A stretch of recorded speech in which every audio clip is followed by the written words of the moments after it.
Hello everyone and welcome back to कक्षा 12वीं। और आज की इस वीडियो में हम बात करने वाले हैं about differentiation of a implicit function. तो सबसे पहले आपको पता होना चाहिए कि इम्प्लिसिट फंक्शन क्या होता है। इसी को मद्देनज़र रखते हुए मैंने ये दो एग्जांपल्स लिए हैं और इन दोनों एग्जांपल्स से मैं आपको समझाऊंगा कि इम्प्लिसिट फंक्शन आपका होता क्या है और आप इसे किस तरीके से सॉल्व कर सकते हो। ये दो एग्जांपल्स है आपके सामने। तो हम क्या करते हैं, आप हम करेंगे फर्स्ट एग्जांपल आपके पास और हम इसे इन टर्म्स ऑफ वाई निकालेंगे। यानी कि आपका जो फर्स्ट एग्जांपल है हम इसे क्या करेंगे, वाई कॉमन निकालेंगे और इस पूरे फंक्शन को इन टर्म्स ऑफ वाई निकालेंगे। ओके, तो वाई अगर हमने यहाँ से कॉमन निकाला तो 1 - x² is equals to -(x³ और y is equals to -(x³/1 - (x²). तो जब हमने y कॉमन निकाल करके इस पूरे फंक्शन को इन टर्म्स ऑफ y निकाला तो हमें समझ गया कि ये जो फंक्शन है ये हमारा y is equals to f(x) वाला फंक्शन है। ओके, और इस फंक्शन की अगर मैं बात करूँ तो x³ plus y³ plus 3axy is equals to 0। और अगर इस फंक्शन को मैं इन टर्म्स ऑफ y निकालूँ तो कैसे होगा, तो देखते हैं हम कैसे होगा। y in bracket y² plus 3ax is equals to -(x³). तो y in terms of x यहाँ पर कैसे आएगा, -(x³) ये वाली टर्म है यहाँ पर नीचे जाने वाली है y² प्लस 3ax। तो ये कुछ इस तरीके से आपकी y की वैल्यू आई। ओके, तो x³ plus y³ plus 3axy ये हमारा फंक्शन था। ओके, तो जब हमने y जो पूरे फंक्शन है हमने इन टर्म्स ऑफ y निकाला तो यहाँ पर क्या हुआ, यहाँ पर आपकी y की वैल्यू y² आपका रह गया।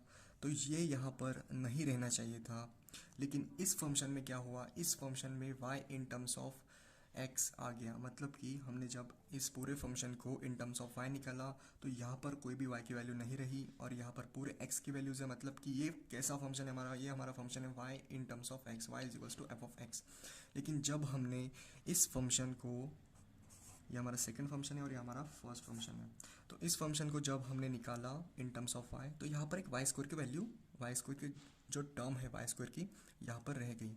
तो इसी के साथ मतलब आपको अगर समझ में आ चुका होगा कि अगर हम इम्प्लिसिट फंक्शन किसे कहते हैं, कि अगर आपके एग्जाम्पल में कोई भी function in terms of y नहीं आ रहा है तो उसी फंक्शन को हम क्या बोलते हैं, उसी फंक्शन को हम बोलते हैं इम्प्लिसिट फंक्शन। मतलब कि ये जो फंक्शन है हमारा ये इम्प्लिसिट फंक्शन है। मतलब अगर मैं आपको डेफिनेशन बताऊँ इम्प्लिसिट फंक्शन की तो वो है अ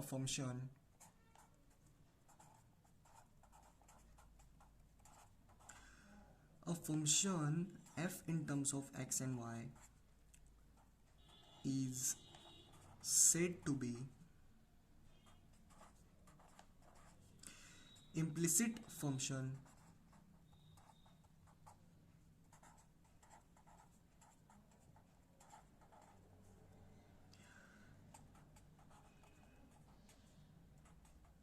if it is not possible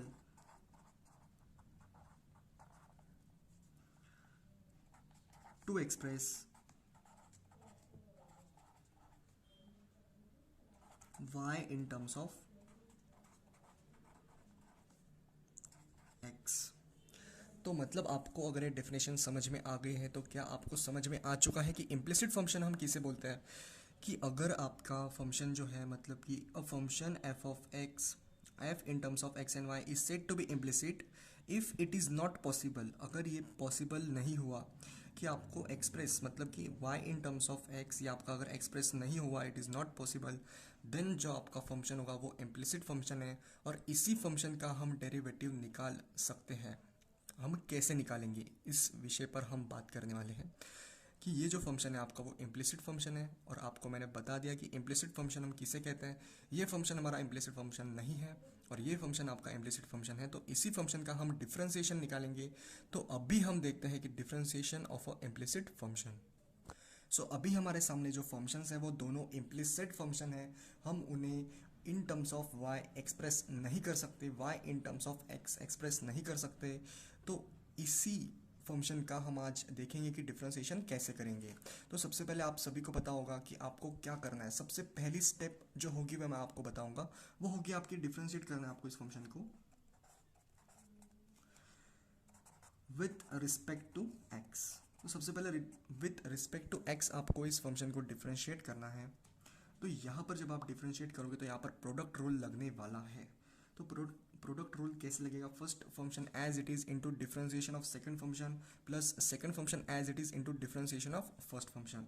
तो अभी हम करते हैं इसका डिफरेंशिएशन। तो first function as it is into derivative of second function, यहाँ पर आएगा dy by dx plus second function as it is into derivative of first function, okay, plus यहाँ पर आएगा 2y into dy by dx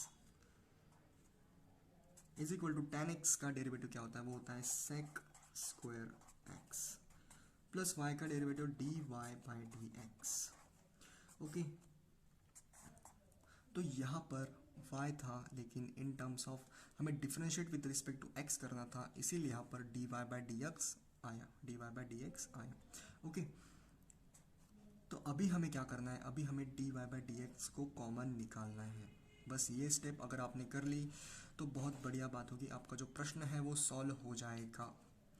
आपका जो प्रश्न है वो सॉल्व हो जाएगा बहुत आसानी से। dy बाई dx को जब हम कॉमन निकालेंगे इस एक्सप्रेशन से, तो यहाँ पर आने वाला है आपका sec square x minus of y upon में क्या आने वाला है आपका? जब हम dy बाई dx कॉमन निकालेंगे तो यहाँ पर आएगा dy बाई dx, और जब हम यहाँ पर कॉमन निकालेंगे तो यहाँ पर माइनस ऑफ 1, यहाँ पर क्या आएगा आपका x plus 2y minus of 1। ये आपका डिफरेंशिएशन हो गया इम्प्लिसिट फंक्शन का। इसी तरीके से आपको क्वेश्चंस को अटेम्प्ट करना है। कोई भी अगर इम्प्लिसिट फंक्शन अगर आपको दिखे तो ये भी आपका इम्प्लिसिट फंक्शन है। अगर आप इसे घर पे जाकर y in terms of x निकालेंगे, इन टर्म्स ऑफ x अगर इसे एक्सप्रेस करेंगे तो ये एक्सप्रेस नहीं होगा। तो ये आप निकाल सकते हैं घर पे, मुझे पता है ये इम्प्लिसिट फंक्शन है तो इसलिए मैंने डायरेक्ट इसका डिफरेंशिएट कर दिया। और ये आपका सेकंड एग्जांपल है जो कि आपको सॉल्व करना है घर पे। Sine square Y plus cos X Y plus पाई।